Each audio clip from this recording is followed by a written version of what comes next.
السلام علیکم ورحمۃ اللہ وبرکاتہ۔ آپ سب کا دوست قمر الزماں حبیبی آپ سب کی خدمت میں پھر سے حاضر ہے۔ امید کرتا ہوں کہ آپ سب خیریت سے ہوں گے۔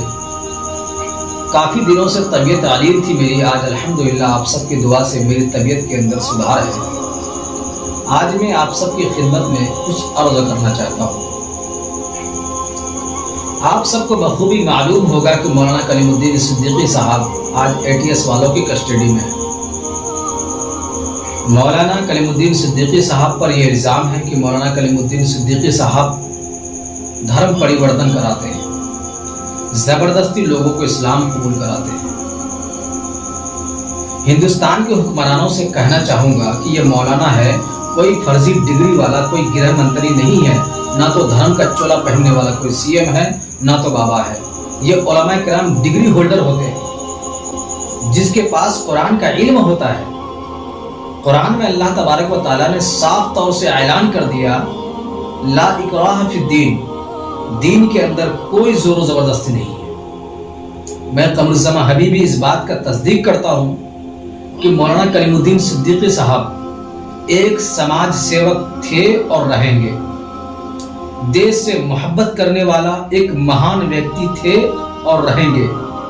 مولانا کلیم الدین صدیقی صاحب اپنے ذمہ داری پر بہت سارے غریب یتیم بچوں کو تعلیم و تربیت سے مالا مال کیا، سینکڑوں نہیں ہزاروں بچوں کو دیش سے محبت کرنے کا طریقہ سکھایا۔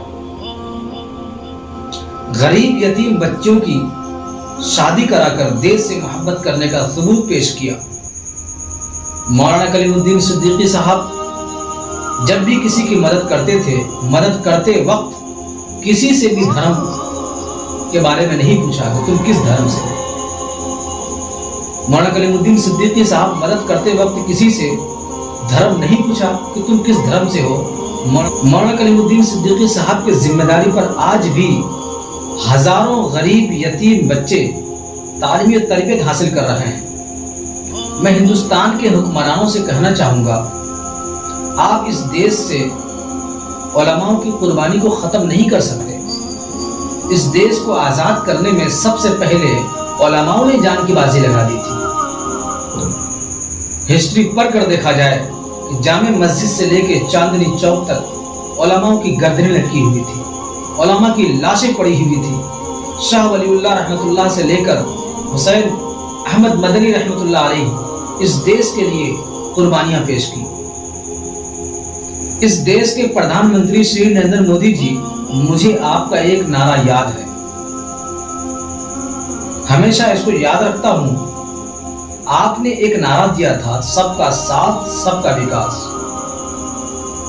اگر آپ سب کے ساتھ ہیں تو علماء کے ساتھ کیوں نہیں ہیں آپ؟ اس دیش سے اٹوٹ محبت کرنے والے علماء کو ٹارگٹ کیوں کیا جا رہا ہے؟ ہمارے علماء کو ہم سے الگ کیوں کیا جا رہا ہے؟ ہمارے علماء کو گرفتار کر کے دیش کو کمزور کر رہے ہیں۔ آپ گنگا زمین تہذیب کو ختم کر رہے ہیں۔ ہمارے علماء پر لگی ہوئی الزامات بے بنیاد ہیں۔